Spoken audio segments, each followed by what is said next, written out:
The negative publicity about St. John's Wort that came out several years ago, around 2002, 2003, was basically because several government-funded clinical trials on St. John's Wort, the leading German extract that most of the clinical studies have been done on for depression, came out negative as far as their findings in these U.S. trials funded by the government.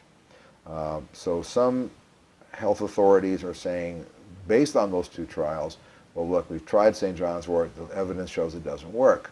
However, if you look at the totality of the evidence on St. John's Wort, based on a recent review by the Cochrane collaboration just in the last year, or Cochrane's a British-based and worldwide organization that basically reviews studies on various medicines and medical practices and tries to pool them to see what's the evidence, based on all the research.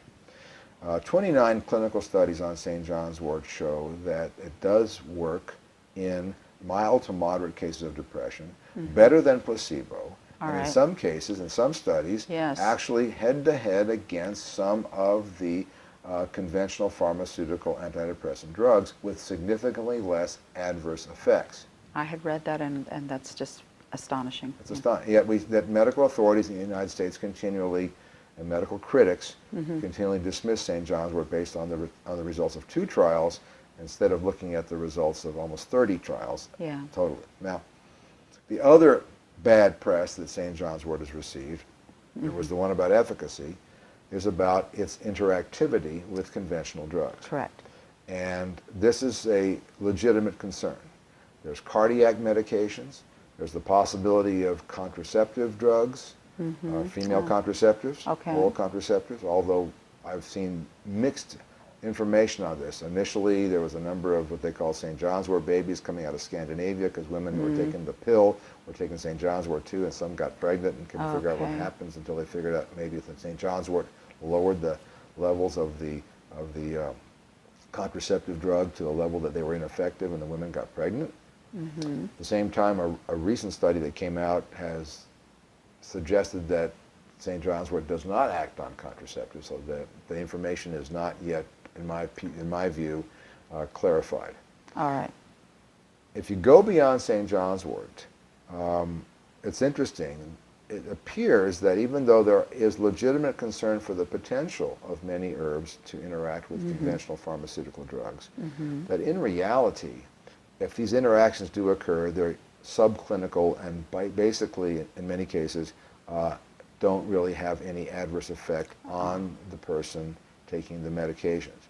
For example, a 2008 study conducted at the Mayo Clinic on over 1,700 patients found that over 700 of them were actually taking 5 different types of herbs generally with their conventional medications.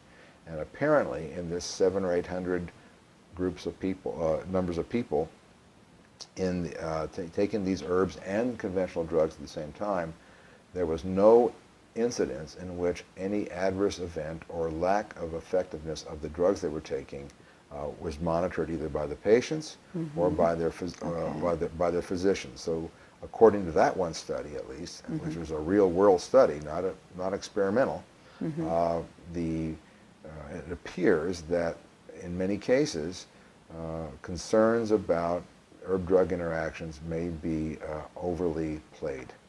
Overly played, kind of an alarmist reaction. Right. I don't want to dismiss it because it's real. That's fine, yes. There are herb-drug interactions. However, I think they occur far less than we actually are led to believe by some people who are banging the drum loudly. And at the same time, there's, if you have to look at it, what about the drug-drug interactions? I mean, some people are taking so many pharmaceutical drugs, and in many cases there's no real research to really show that they may be safe when taken together.